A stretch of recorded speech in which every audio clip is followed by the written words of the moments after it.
Bismillahirrahmanirrahim. Assalamualaikum warahmatullahi wabarakatuh. Waalaikumsalam warahmatullahi wabarakatuh. Syiar Kendari bertakwa, Insyaallah. Alhamdulillah, alhamdulillahi rabbil alamin. Wassalatu wassalamu ala asrafil anbiya'i wal mursalin Sayyidina Muhammadin wa ala alihi wa sahbihi ajma'in. Puji syukur kehadirat Allah Subhanahu wa Ta'ala yang telah memberi kita nikmat sehat, nikmat iman, sehingga pada hari ini kita dapat berkumpul di tempat ini guna menghadiri acara Syiar Kendari Bertakwa. Alhamdulillah, kita ditemani dengan setia oleh Bapak Ustadz kita sebagai narasumber, Bapak Dr. Muhammad Syafruddin MPDI, dan tentunya bersama audiens dua kecamatan, yakni Kecamatan Baruga dan Kecamatan Kambu. Apa kabar Ustadz? Alhamdulillah. Alhamdulillah ya. Bagaimana ibu-ibu kabarnya semua? Alhamdulillah. Ya. Pemirsa, acara ini terselenggara atas kerjasama Pemerintah Kota Kendari, Badan Kontak Majelis Taklim Kota Kendari, Majelis Ulama Indonesia Kota Kendari, Dewan Masjid Indonesia Kota Kendari. Tentunya kita dapat saksikan melalui TV digital antena UHF Channel 30 serta melalui media streaming media sosial Sultra TV. Baik pemirsa, mari kita sama-sama mendengarkan lantunan ayat suci Al-Quran yang insya Allah akan dibawakan oleh Ibu Ramlah sebagai qari'ah dan sari tilawah Ibu Anwaria yang akan membacakan surah Al-Isra ayat 82 dan 83. Kepada Ibu Ramlah dan Ibu Anwaria kami silahkan.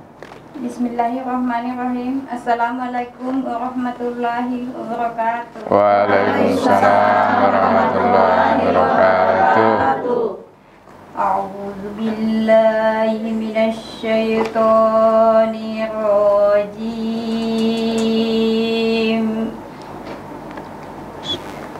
Bismillahirrahmanirrahim. Wa nunazzilu minal Qur'ani ma huwa shifaa'u wa rahmah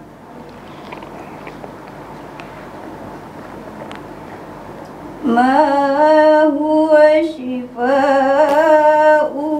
wa rahmatan lil mu'minina wa la yazidu zolimina illa khasara. Wa idza an'amna 'alal insani a'rada wa ana bijanibi wa idza massahu syarru kana ya'usa wa idza massahu syarru kana ya'usa. Sadaqallahul azim. Aku berlindung kepada Allah dari godaan syaitan yang terkutuk dengan menyebut nama Allah yang Maha Pengasih lagi Maha Penyayang. Dan kami turunkan dari Al-Quran sesuatu yang menjadi penawar dan rahmat bagi orang yang beriman. Sedangkan bagi orang yang zalim, Al-Quran itu hanya akan menambah kerugian. Dan apabila kami berikan kesenangan kepada manusia, niscaya dia berpaling dan menjauhkan diri dengan sombong. Dan apabila dia ditimpa kesusahan, niscaya dia berputus asa. Maha benar Allah dengan segala firman-Nya. Wassalamualaikum warahmatullahi wabarakatuh.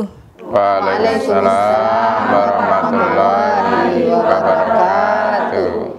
Alhamdulillah, terima kasih semuanya. Baik pemirsa Sultra TV di mana saja Anda berada dan seluruh pendengar pemirsa di studio Sultra TV, jangan kemana-mana, sebentar kita ikuti kajian yang insya Allah akan diantarkan oleh Bapak Dr. Muhammad Syafruddin MPDI yang akan membawakan tema yang berjudul 5 penawar hati. Tetap bersama Sultra TV, jangan kemana-mana, nantikan kami setelah yang satu ini. Syiar Kendari Bertakwa, Insya Allah.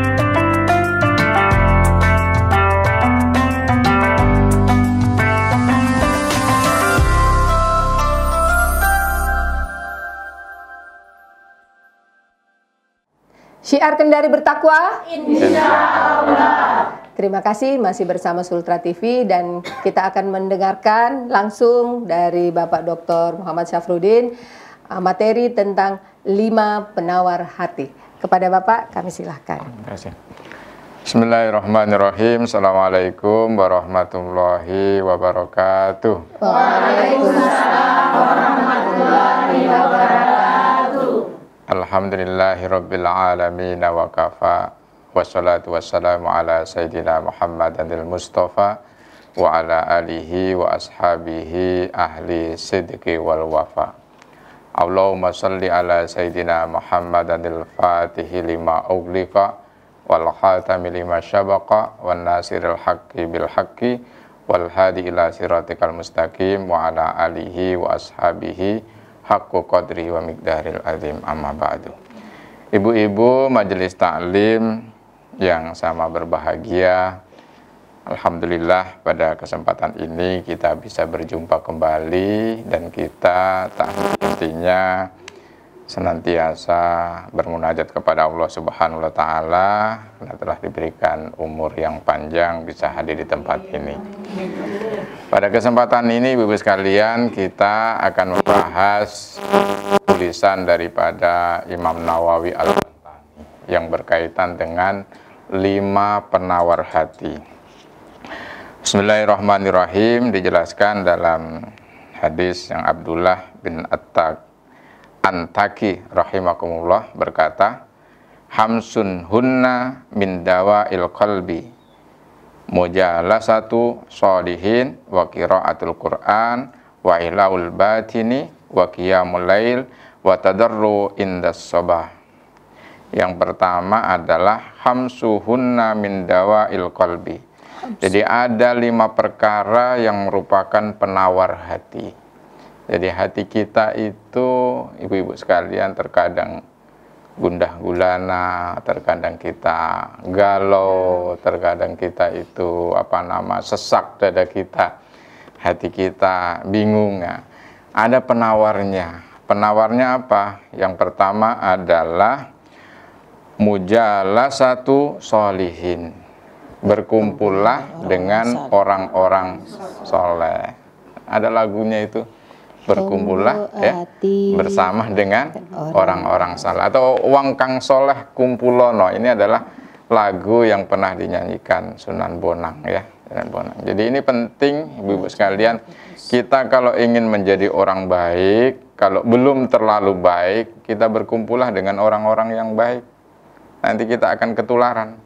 Nah, kalau kita ingin cepat kaya, ya paling tidak kita dekat-dekat orang kaya, kan kita nanti dapat ya, dapatnya.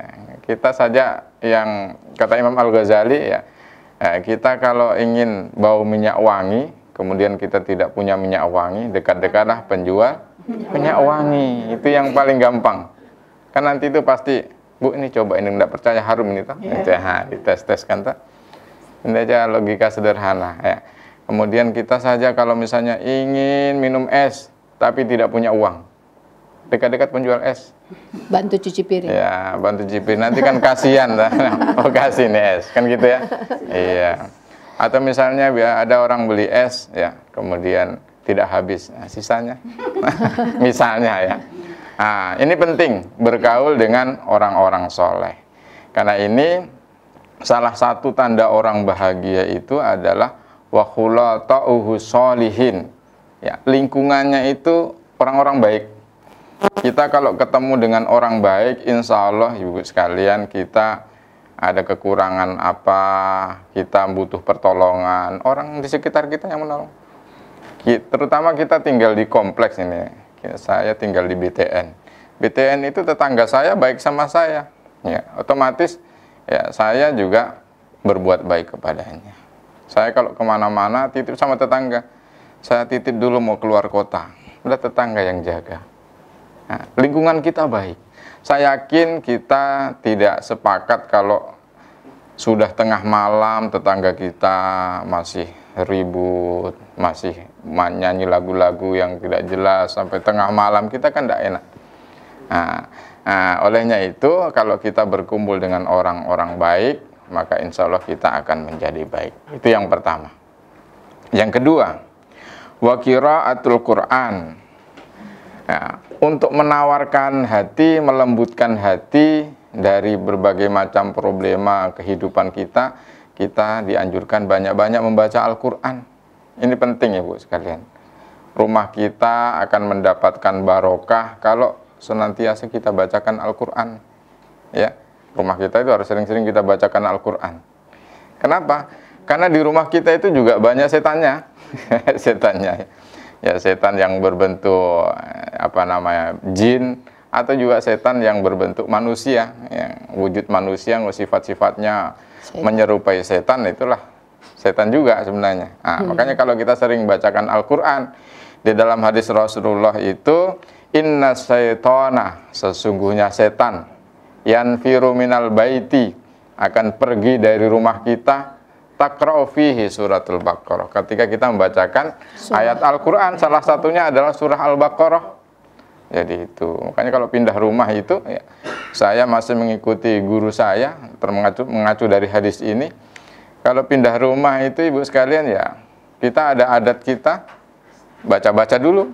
Iya. Apa yang dibaca? Al-Quran, Yasinan, Yasinan itu juga Al-Quran, gitu ta? Bahkan diazankan dulu. Kenapa diazankan? Nah, salah satunya penjelasan dari kitab An-Nawawi Al-Bantani itu adalah bahwa ya setan itu akan lari terbirit-birit ketika mendengar suara azan. Ini penting saya sampaikan. Nah, biasanya itu kan tidak pernah dicontohkan Rasul. Siapa yang bilang tidak pernah dicontohkan Rasul kan kita? Nanti kita itu kajiannya lebih jauh lagi. Tapi intinya begini, ya, anak-anak yang baru lahir itu kan anak-anak belum bisa sholat. Kenapa diazani? Ya, suara yang pertama didengar oleh anak kita supaya ia nanti kalau sudah besar, apakah dia menjadi anak yang nakal, itu akan kembali menyembah kepada Allah. Kenapa? Karena dulu waktu kecil pernah diazani. Orang meninggal itu apakah dia mau sholat? Tidak. Biasanya yang diajarkan oleh Imam Syafi'i, yang diajarkan oleh guru-guru kita, kiai-kiai kita, bahwa diazankan, dikiaskan sama dengan orang yang baru lahir, diazani. Nah, itu ya, diazani. Tujuannya apa? Supaya tidak diganggu oleh makhluk halus, setan ya. Jadi itu penting rumah kita supaya berberkah. Jadi kalau kita mengacu dalam kehidupan kita, biasa rumah kita itu tidak pernah dibacakan Al-Quran, alamat keberkahan jauh dari rumah kita. Kan biasa ada rumah bagus tetapi penghuninya tidak kerasan. Suaminya tidak pulang-pulang, sudah 2 tahun. Lebaran 2 kali puasa, gitu ya. Anaknya terkena narkoba, ya. Jauh dari keberkahan. Ya, mari kita biasakan di rumah kita baca Al-Quran. Saya amalkan, ibu-ibu sekalian, saya sampaikan, saya amalkan dalam keseharian kita. Saya mengajarkan dengan keluarga saya, setiap habis sholat maghrib saya mengaji, habis sholat subuh mengaji, malam bangun kalau bisa ya. Ya itu yang kedua. Yang berikutnya adalah wa ihlaul batini, artinya sedikit makan ya, untuk supaya hati kita itu ya, penawarnya supaya tidak gundah gulana ya, kita kurangi makan. Kurangi makan itu salah satunya adalah dengan cara berpuasa. Banyak puasa. Ibu-ibu itu sehat, orang puasa itu, ibu sehat. Insya Allah tidak ada orang meninggal gara-gara puasa. Tidak ada. Tidak ada ya. Orang puasa itu justru sehat. Nabi kita Muhammad SAW ya, di rumah tidak ada makanan, ditanya istrinya, ada makanan apa hari ini? Tidak ada makanan ya Rasulullah. Kalau begitu saya puasa. Gitu ya. Puasa. Yang berat itu sekarang begini. Kita itu banyak makanan. Tidak bisa puasa. Tidak bisa puasa, bukan tidak bisa, tapi itulah tantangannya kita di zaman modern itu, kita kelebihan makanan, banyak makanan, sehingga kita berat untuk puasa, itu berat sekali. Berat. Belum godaan online, Ya, Ustaz. godaan online, mana kita kalau di rumah itu lewat Grab, lewat Maxim itu, ya ibu-ibu yang penting ada uang, tinggal ada HP ya bisa. Sudah klik Saja datang ke rumah, gitu ya. Jadi mengurangi makan itu penting. Karena untuk menjernihkan hati kita itu supaya lembut, salah satunya adalah supaya tajam, mengurangi makan, banyak puasa. Orang kalau puasa itu salah satunya adalah keutamaannya, ya doanya itu dikabulkan. Ibu-ibu itu tirakat. Tirakat itu dalam bahasa Arab itu artinya tariqah. Tarik itu artinya jalan, cara yang ditempuh, ya, cara yang ditempuh untuk mendekatkan diri kepada Allah itu dengan banyak puasa. Puasa itu banyak manfaatnya. Ulama-ulama besar dulu itu bisa melahirkan anak yang baik, anak yang soleh itu ibunya puasa. Contoh kecil, ayam itu bisa menetas karena ibunya puasa ketika mengeram. Tidak makan itu. Tidak makan, tidak minum, toh? Iya. Selama 21 hari. Puasa. Jadi ibu-ibu kalau ingin anaknya soleh, baik, puasa ibu. Ini diceritakan dulu ada namanya Ibu Sukirah. Ibu Sukirah itu adalah ibunya Presiden Soeharto. Ibunya Presiden Soeharto ini orang biasa. Dia ingin anaknya menjadi raja pada waktu itu. Ya, orang menyepelekan. Oh, tidak mungkin, kamu kan orang biasa, tidak ada juga bukan juga keturunan raja, petani biasa, tapi dia tirakat, puasa. Dan puasa itu dia ketika hamil itu selalu berzikir. Ya Allah, ya Allah, ya Allah. Contoh lain lagi. Ada namanya Abdurrahman Wahid. Abdurrahman Wahid itu dulu Presiden Republik Indonesia. Juga begitu. Ibunya bernama Khalilah itu pernah hamil, ya. Hamil itu puasa. Jadi luar biasa itu puasa. Tiap hari zikirnya. Jadi ibu-ibu punya anak, kalau bisa sebelum tidur itu jangan lupa mengirimkan Al-Fatihah. Disebut semua namanya. Misalnya si fulan, sebut. Tiap hari dibacakan, dikirim Al-Fatihah. Kenapa harus disebut? Ini penting. Ya, ibu-ibu sering beli Shopee toh? Nah, itu ada alamatnya toh. Kalau ada alamatnya sampai. Tapi kalau tidak sampai. Kalau di jama Ustadz, anak-anakku. Ya boleh kan, masih anak kita toh? Iya. Masih anak kita. Tapi kalau anaknya orang, anak ideologis, ya, keluarga kita, kerabat kita, perlu disebut. Iya. Disebutnya. Quraisy Shihab itu menjelaskan sama kita itu bahwa itu perlu disebut supaya alamatnya sampai. Karena ini penjelasan dari dalam kitab I'anatul Thalibin itu juga menjelaskan bahwa ya, doanya orang-orang yang soleh ya itu diperebutkan. Diperebutkan siapa? Orang yang sudah meninggal. Itu memperebutkan doa. Karena dulu mungkin anaknya ya, tidak dididik untuk itu, untuk mendoakan orang tuanya, sehingga setiap hari Jumat itu ya, dalam kitab itu dijelaskan, arwah itu akan kembali ke rumah kita, melihat anaknya, melihat istrinya, melihat suaminya, ya. Apakah ada yang mengirimkan doa untuk ibu bapaknya? Ya. Kalau tidak dikirimkan doa, ya nanti itu biasanya ibu mimpi. Pernah mimpi ketemu orang yang sudah meninggal? Pernah. Nah, itu. Nah, kemudian itu menangis kalau tidak ada yang mendoakan. Kemudian pada hari Jumat ada khatib di mimbar berdoa, Allahumma ighfir lil muslimin wal muslimat. Itu mereka berebut doa khatib di mimbar. Kenapa? Karena tidak pernah didoakan. Nah, ini pentingnya kita mengirimkan doa kepada orang tua kita. Jadi kemudian wa qiyamul laili, wal qiyamul laili itu artinya kita untuk mengobati hati kita sebagai penawar hati, penerang hati kita, sholat malam. Sholat malam. Ibu sekalian, Rasulullah mencontohkan wa minal laili fatahajjad bihi, ya. Di tengah keheningan malam, ya. Bangunlah kamu untuk bersujud sebagai ibadah tambahan, yaitu yang sholat tahajud. Malam kita bangun, ibu-ibu sekalian, kita biasakan bangun di malam hari, ya. Nah, itu Allah akan mengangkat derajat kita. Maqama mahmuda, di kedudukan yang tinggi, kedudukan yang mulia, ya. Itu obat hati. Jadi tengah malam, Rasulullah itu tiap malam bangun, bahkan ibadah di sepertiga malam. Dalam riwayat itu Rasulullah itu karena rajinnya sholat malam, kakinya sampai bengkak. Ada ibu-ibu yang sholat sampai bengkak kakinya? Ada? Nggak ada ya. Rasulullah dalam riwayat itu kakinya sampai bengkak. Ya, itu luar biasa kalau sholat berdiri kakinya bengkak. Nah, kita ini bengkak tapi lain. Bengkaknya asam urat. Ya, asam urat atau banyak jalan ya. Ini ya. Jadi wa qiyamul lail, ya, sholat malam. Sholat malam ini tuntunan yang ditulis di kitabnya An-Nawawi Al-Bantani. Kemudian wa tadarru'u indas sabah, ya. Kemudian bermunajat kepada Allah menjelang subuh di sepertiga malam, ya. Jadi berdoa kepada Allah. Doa itu penting. Doa itu jangan berpikir ibu-ibu doa kita itu tidak diijabah.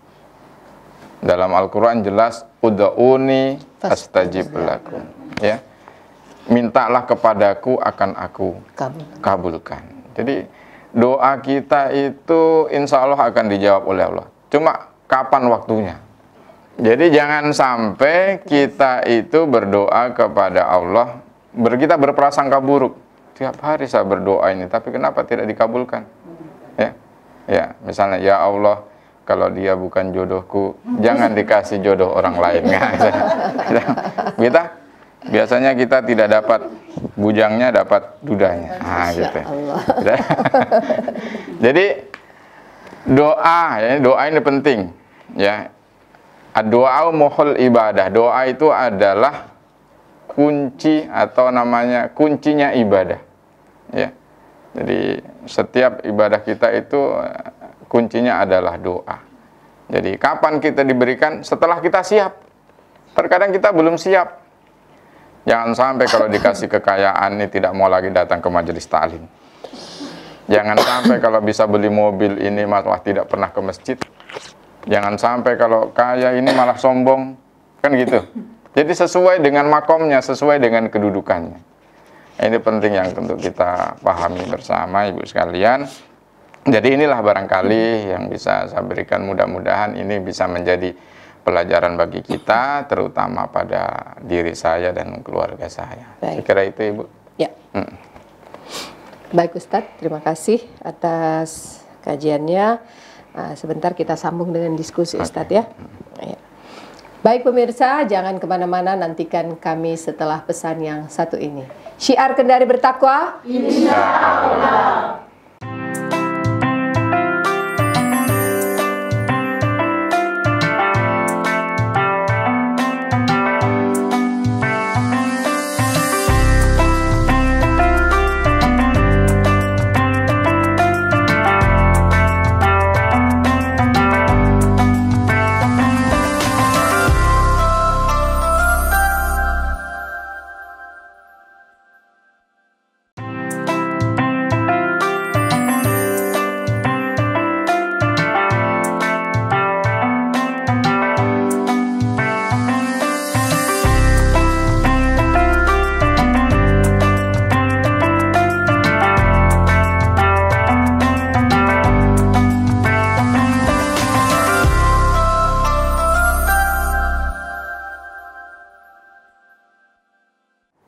Syiar Kendari bertakwa. Insya Allah.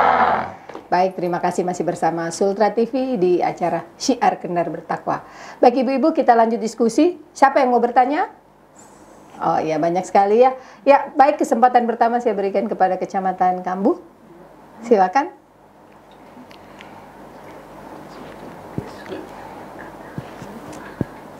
Bismillahirrahmanirrahim. Assalamualaikum warahmatullahi wabarakatuh. Waalaikumsalam warahmatullahi wabarakatuh. Nama saya Ibu Halmia dari Majelis Kecamatan Kambuh. Terima kasih atas kesempatan yang diberikan kepada kami untuk bertanya. Pertanyaan kami, seperti yang kita ketahui, penyakit hati yang sering sekali kita tanpa sadari kita lakukan, salah satu contoh iri hati. Bagaimana untuk tetap menjaga agar kita tidak seperti itu, Pak Ustadz? Terima kasih. Assalamualaikum warahmatullahi wabarakatuh. Waalaikumsalam warahmatullahi wabarakatuh. Bagaimana supaya tidak iri hati, Ustadz? Iya, makasih ini pertanyaannya. Jadi penyakit iri itu bukan saja sekarang, dari dulu juga sudah ada ya. Dulu ketika Nabiullah Ibrahim ya, Siti Sarah itu kan punya anak ya. Apa namanya, Siti Hajar itu punya anak. Siti Sarah itu belum punya anak, iri. Padahal istri Nabi nih. Istri Nabi ya. Jadi ceritanya istri Nabi itu ya, Nabi Ibrahim menikah dengan Siti Sarah sudah puluhan tahun ya, enggak punya anak. Disuruhlah nikah. Jadi semula ini suaminya disuruh nikah. Ketika sudah menikah, Siti Sarah hamil, punya anak. Punya anak iri. Diusirlah Siti Hajar ini dari rumahnya. Nah, itu ya, iri. Jadi iri itu obatnya adalah ya tadi itu, yang 5 itu tadi.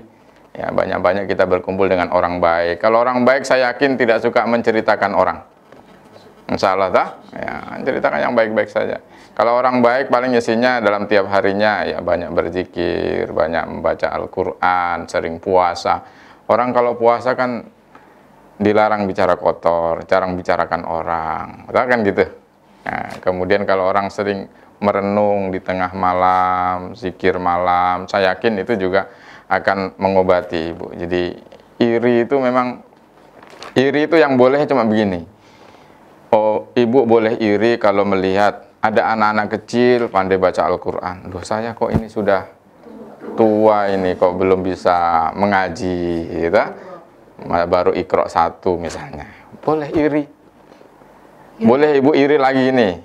Iri misalnya ada tetangga itu gajinya itu tidak seberapa, tapi kok kalau ada sumbangan dia paling tinggi. Boleh itu. Boleh itu iri. Yang tidak boleh itu kok itu gajinya tidak seberapa, kita iri kok bisa beli mobil. Saya ini kan nah itu iri, pasti mencari. Ada kredit gitu. Kita mencari-cari kesalahan orang, itu nggak boleh. Gitu ya. Cari kekurangan orang. Jadi kalau kita mencari kekurangan orang pasti ada. Makanya yang harus kita kedepankan adalah cari baiknya. Toh? Ada teman kita tidak baik kan pasti ada baiknya.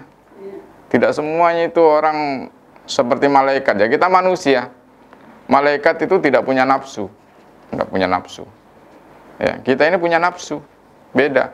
Kalau orang kerjanya cuma sholat, zikir, ya. Itu malaikat begitu. Kita manusia tidak. Ya, dari dulu ya tugasnya malaikat itu cuma berzikir, manusia tidak.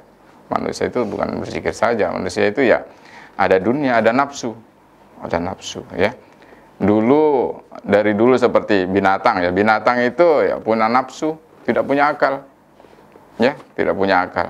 Ya, contohnya gini, binatang itu dari dulu ya, contohnya burung. Ini burung yang terbang Ibu, bukan burung yang lain. Nah. Itu burung dari dulu, itu sarangnya masih sama, tidak berubah. Tapi kalau rumah manusia, itu modelnya sampai sekarang itu variasi beda-beda. Ada yang minimalis, ada yang model Spanyol, ada yang model adat. Itu kenapa? Karena manusia itu kreatif, punya nafsu, punya akal. burung tidak. Nah, gitu ya. Binatang tidak. Ya. Ibu-ibu punya kucing, ya. Ibu-ibu kasihlah makanan apa? Kasih uang lah, kasih uang 1 juta dengan kasih ikan 1, pilih ikan. Kenapa? Tidak punya akal. Gitu ya. Ya. Sapi ibu kasih rumput dengan kasih hamburger, ya, pilih rumput. Kenapa? Tidak punya akal. Nah, kita tidak, manusia itu punya nafsu, punya akal. Malaikat begitu. Malaikat itu punya akal, tidak punya nafsu. Nah, ini. Gitu ya. Oke, berikutnya mungkin sudah cukup ya, Ibu ya. Itu ya, mungkin penjelasannya. Ya. Baik. Saya beri kesempatan kedua untuk yang ingin bertanya. Angkat tangan, Bu. Oke, baik. Saya persilakan dari Kecamatan Baruga. Bismillahirrahmanirrahim. Assalamualaikum warahmatullahi wabarakatuh. Saya Ibu Arni Feriana dari BKMT Kecamatan Baruga. Menarik sekali Pak Ustaz tema yang dibawakan pada hari ini, yaitu ada 5 hal yang penawar hati atau yang menawar hati. Kalau dilaksanakan semua, ya insya Allah mungkin hatinya kita bisa tawar Pak Ustaz. Tapi kalau ada yang tidak dilaksanakan, berarti kita merugi. Iya. Kira-kira, misalnya sudah bermacam-macam yang kita sampaikan kepada orang-orang yang ada sekitar kita, yang punya penyakit hati, yang dimiliki, kira-kira bagaimana menyikapinya Pak Ustaz? Iya, karena ini banyak mungkin yang terjadi di lingkungan sekitar kita, dan bagaimana cara kita untuk menyikapinya dan untuk menyampaikan. Makasih. Billahi taufiq wal hidayah. Wassalamualaikum warahmatullahi wabarakatuh. Waalaikumsalam. 5 penawar hati. Kalau tidak dilaksanakan salah satunya, apakah bisa tawar hatinya? Terus gimana dengan orang-orang yang sudah disampaikan? Apakah ada cara atau trik untuk bisa menasehati orang-orang yang ingin hatinya lebih baik, Ustaz? Gimana? Makasih Ibu pertanyaannya. Jadi gini, kalau tidak dilaksanakan, ya tentu ada kerugian bagi kita. Jadi kita mendengarkan nasihat dari para ulama kita, nasihat dari hadis Rasulullah SAW, kemudian ditulis dengan kata-kata hikmah. Nawawi Al-Bantani itu punya maksud untuk kebaikan kita. Kemudian kalau misalnya ada orang yang sudah disampaikan, kemudian tidak juga mau mendengar atau tidak mau mengikuti himbauan kita. Jadi gini, hatibun nas ala ukulihim. Jadi kita menyampaikan kepada orang itu sesuai dengan akalnya, sesuai dengan tingkatannya. Mungkin cara kita yang tidak tepat. Jadi ada cara-cara tertentu yang bisa membuat orang itu tertarik dengan apa yang kita sampaikan, kan gitu ya. Contoh yang sederhana itu begini, Rasulullah Shallallahu Alaihi Wasallam itu kan tugasnya berdakwah. Dakwah yang kenapa dakwahnya Rasulullah pada sudah 14 abad yang lalu masih banyak dilakukan, diamalkan oleh orang-orang sekarang itu, salah satunya adalah Rasulullah itu tidak pernah memaksa, tetapi dengan contoh yang baik.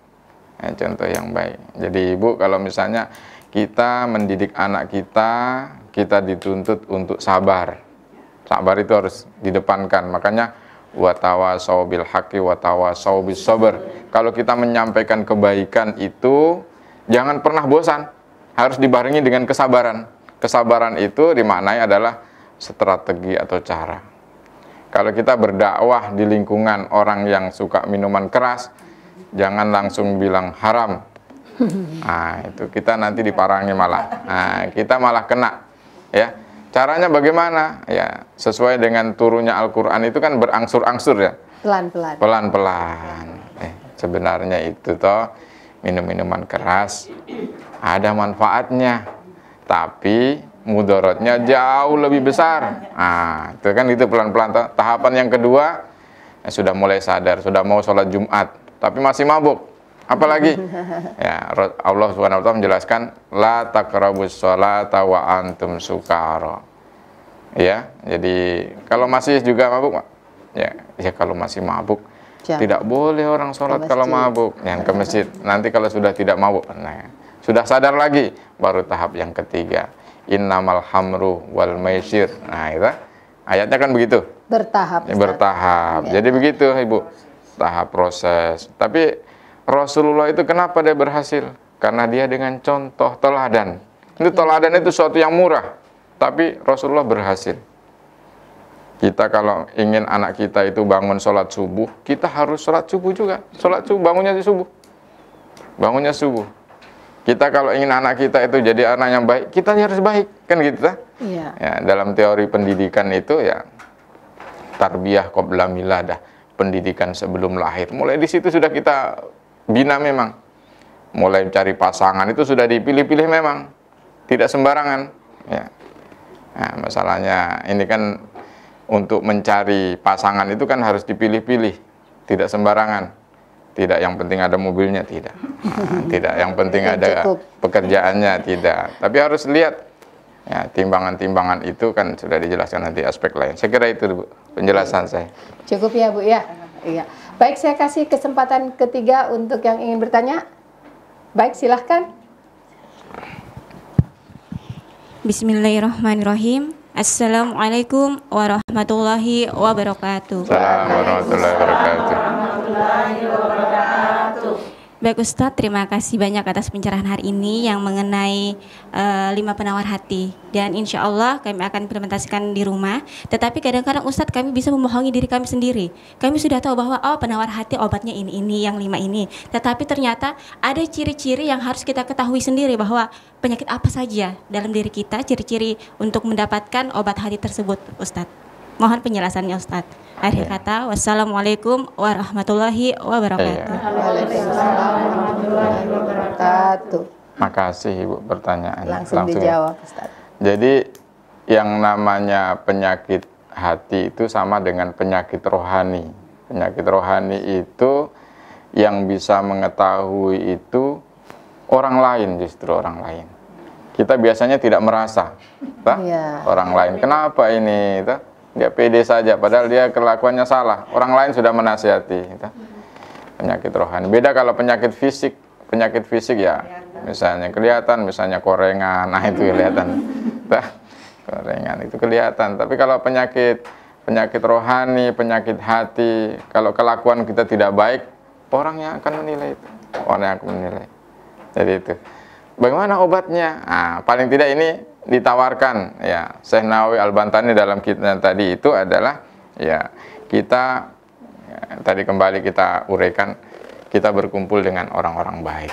Orang-orang baik itu pokoknya kita akan ketularan lah, ketularan. Jadi orang pintar, ya, orang yang tidak pintar bergaul dengan orang pintar, kita ketularan pintarnya. Ya. Ya, orang Rasulullah Shallallahu Alaihi Wasallam, ya, semua yang dekat dengan Rasulullah itu menjadi baik, menjadi baik. Contoh, perempuan yang dekat kepada Rasulullah itu akan menjadi soleh, solehah, tetap solehah. Ya, jadi Rasulullah itu, ya, wa ma yantiqu anil hawa in huwa illa wahyu yuha. Semua yang diucapkan Rasulullah itu bukan berdasarkan nafsu, tapi adalah wahyu dari Allah Subhanahu Wa Taala. Rasulullah menikahi Aisyah. Aisyah itu anak umur 9 tahun. Coba. Itu adalah dokumenter atau dokumentasi tentang hadis-hadis Rasulullah. Bicara tentang haid, itu tanya kepada Aisyah. Menjadi baik. Periwayat hadis terbanyak itu adalah Aisyah radhiyallahu anha. Ya. Istri-istrinya Rasulullah, ya. Itu semua pada baik semua, soleh. Ada yang dari Nasrani, dari Yahudi dulu menjadi istri Rasulullah itu menjadi solehah. Jadi seperti itu. Jadi gambarannya Ibu ya. Jadi kalau misalnya ada yang kurang ciri-cirinya hati yang gundah gulana, ciri-cirinya hati yang sakit, itu tadi. Ya, dia tidak merasa bahwa dia itu melakukan kesalahan, tapi orang lain yang memberitahu kita. Itu ya. Obatnya tadi 5 tadi ya, saya ulangi. Yang 5 tadi itu adalah bergaul dengan orang soleh, banyak membaca Al-Quran, sedikit makan, ya puasa, ya, kemudian tadarus, sholat malam. Bermunajat. Ya, bermunajat di jalan subuh. Doa. Saya kira ini, Bu. Baik. Mohon maaf atas segala kekurangan. Wallahu muwaffiq lakum bithariq. Assalamualaikum warahmatullahi wabarakatuh. Waalaikumsalam warahmatullahi wabarakatuh. Syiar Kendari bertakwa. Insyaallah.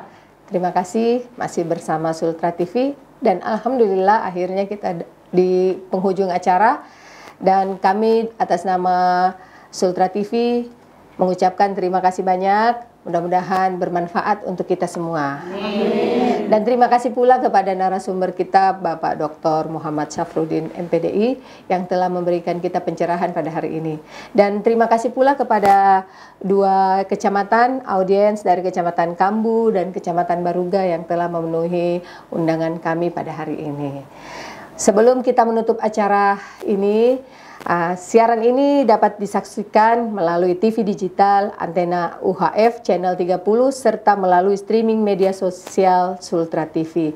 Dan Syiar Kendari Bertakwa bekerja sama dengan Sultra TV, Pemerintah Kota Kendari, Badan Kontak Majelis Taklim Kota Kendari, Majelis Ulama Indonesia Kota Kendari, dan Dewan Masjid Indonesia Kota Kendari. Mari kita sama-sama tutup pengajian kita dengan sama-sama membaca Alhamdulillah. Alhamdulillahirabbil alamin. Billahi taufik wal hidayah. Wassalamualaikum warahmatullahi wabarakatuh. Waalaikumsalam warahmatullahi wabarakatuh. Syiar Kendari Bertakwa. Insyaallah. Salatullah salamullah ala taha rasulillah. Salatullah